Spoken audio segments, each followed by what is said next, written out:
Dear students, good morning.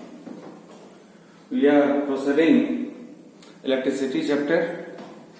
This is 23rd April. आज हम लोग equivalent resistance and the combination of resistances पढ़ेंगे. Equivalent resistance and the combination of resistances. तो सबसे पहले आप equivalent resistance के बारे में जानिए. सपोज करिए आपके पास एक सर्किट है जिसका ये पोटेंशियल डिफरेंस V है और ये करंट I है, ये रेजिस्टेंस R1, ये रेजिस्टेंस R2. तो कहता है कि इन दोनों रेजिस्टेंसेस को रिप्लेस करके, इन दोनों रेजिस्टेंसेस को यहां से हटा करके एक ऐसे रेजिस्टेंस को लगाते हैं जिसकी वजह से इस सर्किट में फ्लो होने वाले करंट में कोई चेंजेस ना हो. ठीक है, करंट पहले भी I फ्लो कर रहा था और करंट अब भी I ही फ्लो कर रहा है. Then this single resistance is known as the equivalent resistance of those two resistances. मैं इसको फिर से एक बार रिपीट करता हूं कि सपोज करिए कि किसी सर्किट में बहुत सारे रेजिस्टेंस हैं. ठीक है, जस्ट थ्योरेटिकली हमने मान लिया कि रेजिस्टेंस R1 है, रेजिस्टेंस R2 है, रेजिस्टेंस R3 है. पोटेंशियल डिफरेंस 1.5 वोल्ट है और करंट यहां से 2 एम्पियर का फ्लो कर रहा है. ठीक है, तो ये तीनों रेजिस्टेंसेस मिल करके एक कॉमन रेजिस्टेंस शो करता है. वो जो कॉमन रेजिस्टेंस है दैट इज इक्विवेलेंट रेजिस्टेंस. ठीक है, मतलब ये कि इन तीनों रेजिस्टेंसेस को रिप्लेस करके इस सर्किट में एक ऐसा रेजिस्टेंस लगाते हैं R, जिससे पहले भी करंट 2 एम्पियर का फ्लो हो रहा था और अभी करंट 2 एम्पियर का ही फ्लो हो रहा है. तो ये जो सिंगल रेजिस्टेंस है, this single resistance is the equivalent resistance of all these resistances in the circuit. So equivalent resistance can be defined as a single resistance which can replace the combination of resistances in an electric circuit so that the magnitude of electric current flowing through the circuit remains the same is known as the equivalent resistance across that circuit.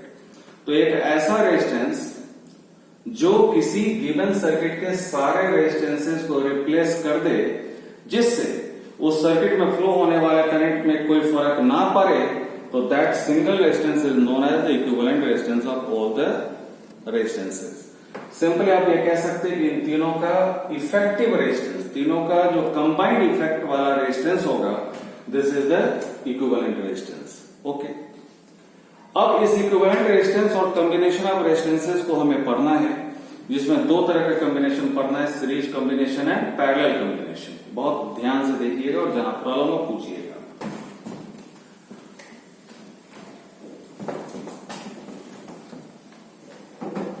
So next is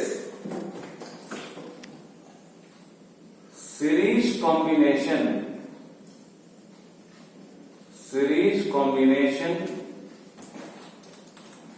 of resistances and the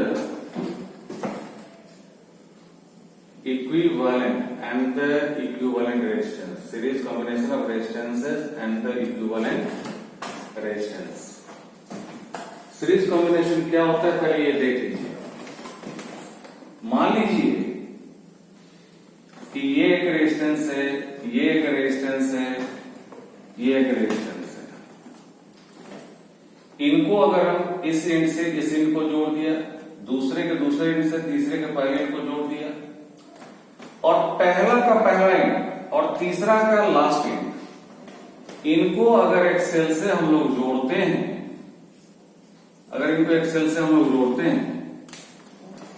तो जो ही current यहां पर switch on करेंगे तो जो current flow करेगा तो यहाँ जो करंट फ्लो करेगा वही करंट यहाँ भी आएगा, वही करंट यहाँ भी आएगा, यही करंट यहाँ भी आएगा। यहाँ पे जो करंट पहला रेजिस्टेंस में पास करेगा वही दूसरे में, वही तीसरे में, वही सारे से। यहाँ पे करंट के बटने का कोई ऑप्शन नहीं है, यहाँ करंट नहीं बट रहा है।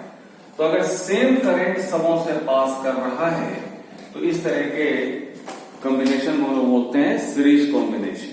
तो series combination is simply a combination in which two or more resistances, मान लीजिए पॉइंट ए और पॉइंट बी है, two or more resistances are connected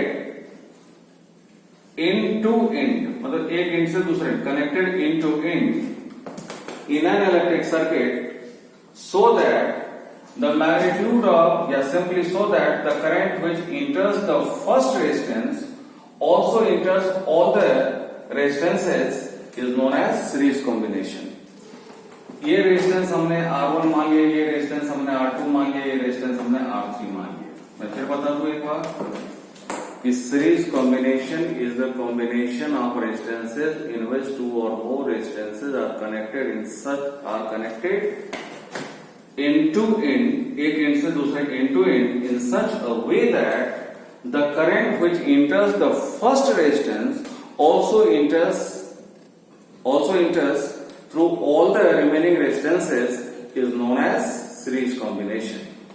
अब यहाँ पे आप देखिए, तो ये रेजिस्टेंस इसके और इसके बीच में है, तो इसके अक्रॉस पोटेंशियल डिफरेंस मैंने V1 मान लिया। ये रेजिस्टेंस यहाँ और यहाँ के बीच में, तो इसके अक्रॉस पोटेंशियल डिफरेंस हमने V2 मान लिया।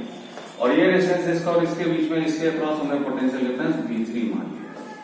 तो हम लोग लिख लेंगे let three resistors of resistances R1, R2 and R3 are connected in series between 2 points A and B of an electric circuit. Okay. Let the potential difference across the circuit be V and the current through the circuit be I. And the potential difference, individual potential difference across these resistors be V1, V2 and V3 respectively। मतलब R1 के along ये V1 है, R2 के across ये V2 है और R3 के across ये V3 है। तो अब आपने ओम्स लॉ से क्या पढ़ा, V इक्वल टू आई। तो by using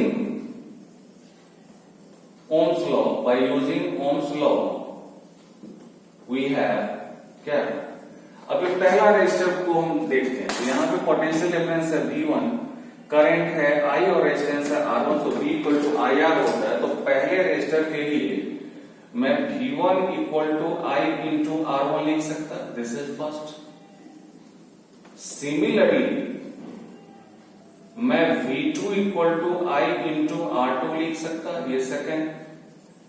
and V3 equal to I into R3 लिख सकता, ये थर्ड हो गया। ठीक है।